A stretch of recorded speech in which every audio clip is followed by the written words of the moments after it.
Welcome back to the equation unit. Today we're going to be talking about variables on both sides of the equations. This is the most complicated type of equations that we're going to be talking about. So again, we're going to be breaking this into two parts. This is part one, so let's go ahead and get started right now.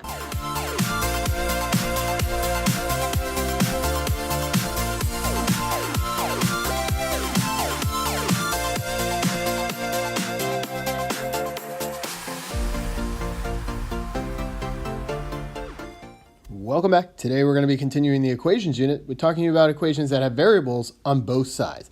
This is going to be broken into two parts, so this is part one. Let's go ahead and get started right now. Now, a few reminders before we begin. Remember, we always want to draw that wall so that we can keep those sides separated from each other. You can only combine like terms on the same side of the wall. So we're going to have equations that have two variables here. They're going to have variables on one side of the equation and on the other, but it's important to know that we can't just combine them unless they're on the same side of the wall. Now let's take a look at some steps to success.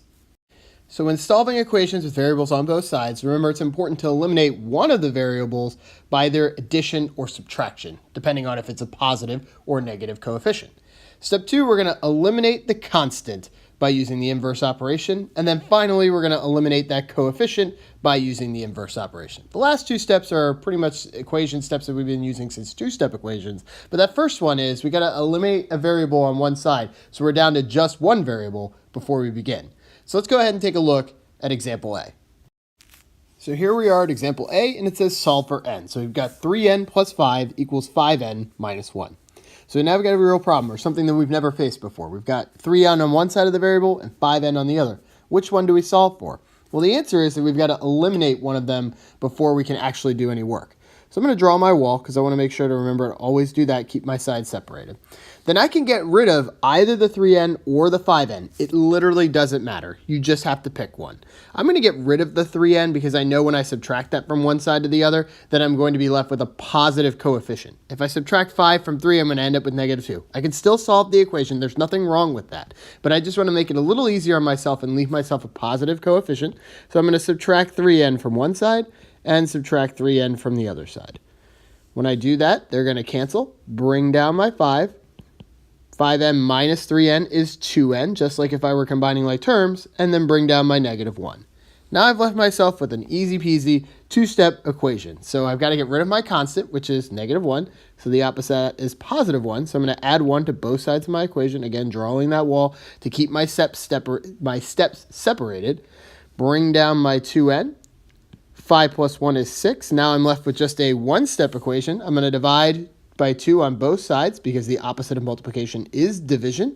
These are going to cancel. Bring down my n, and 6 divided by 2 is 3. So n equals 3. So notice I was able to get rid of one variable, and that then left me with just a two-step equation that I could go ahead and solve. Let's take a look at example B. So here we are at example B, and it says solve for A. I've got negative 3a minus 7 equals 5a minus 23. So again, the first thing I'm going to do is draw my wall because I want to keep those sides separated. Then I've got negative 3a on one side, positive 5a on the other. I have to get rid of one or the other. It doesn't matter which one.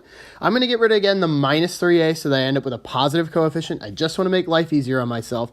If I subtract 5a from both sides, I'd end up with negative 8a. Again, I can make that work. I can solve an equation that way, but I'm going to save myself the headache of the negative, and I'm going to add 3a to both sides. So let's do that now. Adding 3a to both sides, again, drawing that line to keep my steps separated. Negative 3a and positive 3a are going to cancel out. Bring down my negative 7.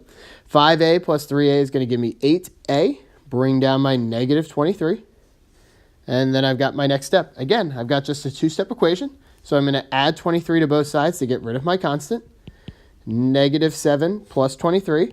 Going to leave me with positive 16. Again, if we don't know our integer rules, we should use our calculator. We've got a calculator. It's our math tool. We should always be using our math tools when available to us. So write down our 16. Our negative 23 and our positive 23 have canceled out. Bring down our 8a.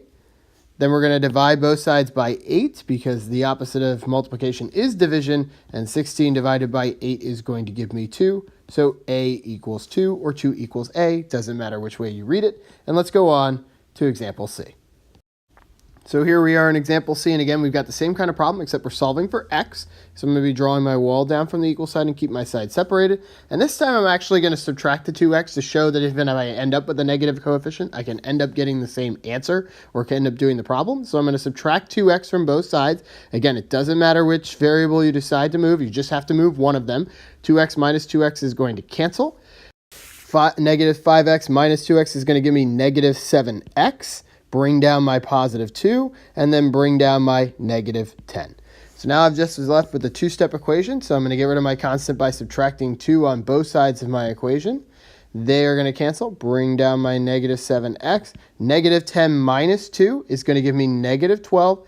Oh no, I can see that 7 isn't going to go into 12, but that's okay. Fractions are a part of life. So we're going to divide both sides by negative 7, and since these cannot be simplified, I'm going to leave it as an improper fraction. Now, if I'm going to be leaving it as an improper fraction, I do see that a negative divided by a negative is going to give me a positive. So in the end, I'm going to have positive 12/7. I'm going to leave my answer as an improper fraction. Do not attempt to turn it into a mixed number. That's not what we need to do because it is not a word problem. That's the only time that you really need to use mixed numbers going forward. And let's go ahead and look at practice number 1. So here we are at practice problem number 1. You're going to try this one on your own. Do the best that you can. Remember to draw that wall. Remember to pick one of those variables to get rid of. And go ahead and do the best that you can. Pause the video now. Do all of your work. And then press play again to see if you are right.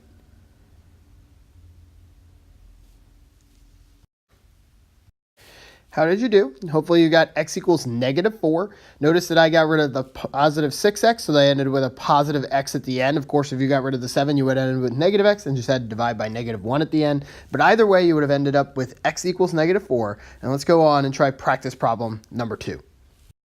All right, here we are at practice problem number 2. You're going to try this one on your own, so go ahead and pause the video now. Do the best that you can, then press play again to see if you are right.